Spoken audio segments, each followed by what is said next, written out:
In November 2022, Urgent Action Fund Africa launched a report on the Healing Justice Framework, presenting an African feminist exploration of healing justice as an analytical lens and a practice.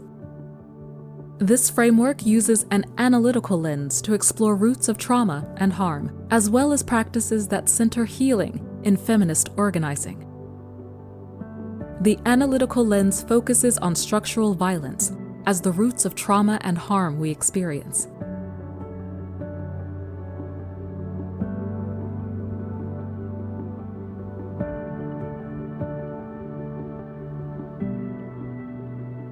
This is a feminist analysis of social structures designed to stop certain individuals and groups from reaching their full potential.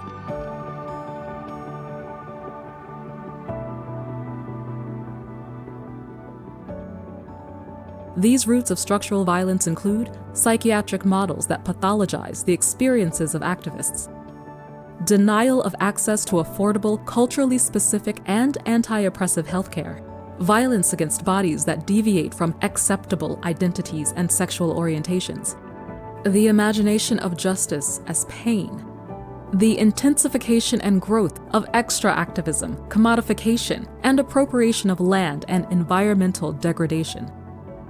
The analytical lens further enables us to locate roots of transgenerational and collective trauma we carry. These roots include structural violence, living under relenting threat and violence, carrying memories of generations of harm. The isolation activists feel of their narratives being consistently discredited.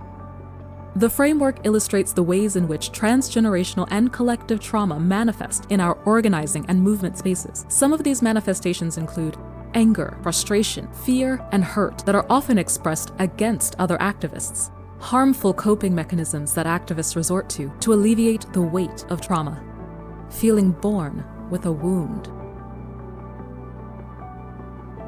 Before we continue with the exploration of the framework, let us take a break from this heavy analysis and the memories and feelings it could be evoking, starting with a breath exercise. Take a deep breath and notice how you feel in your body and how the world around you feels. Let our breath connect us in this moment and hold ourselves and each other in solidarity through breath.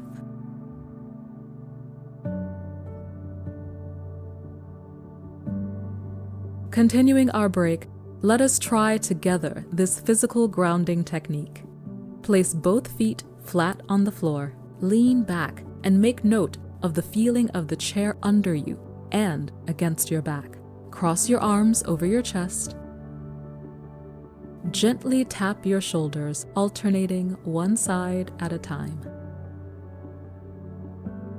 Welcome back. With this framework, we understand that healing cannot be separated from the daily work of activism.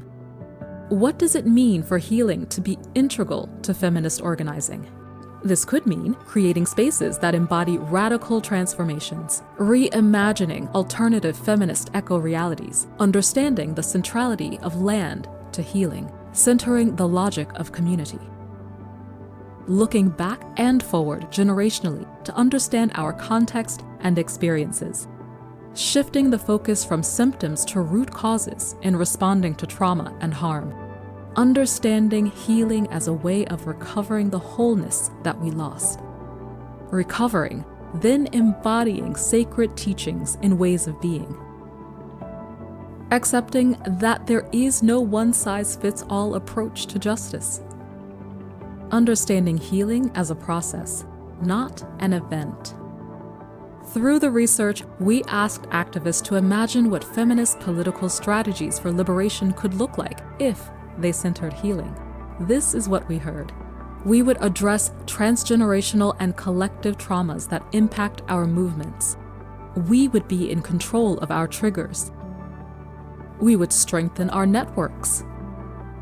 We would engage in practices that cultivate sacredness.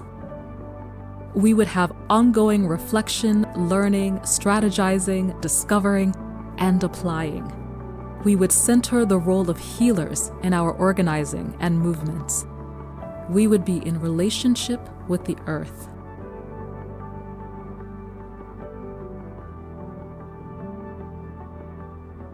We would create feminist spaces that analyze structural causes of our traumas. We would create models of collective care and healing that can be replicated. We would cultivate memory as a form of resistance. Our feminist leadership would develop, rather than focus on the role of individual leaders and movement stars. We would create cultures of trust that allow us to question activism tenets such as safe space. Liberation itself is the justice we deserve. We will get there.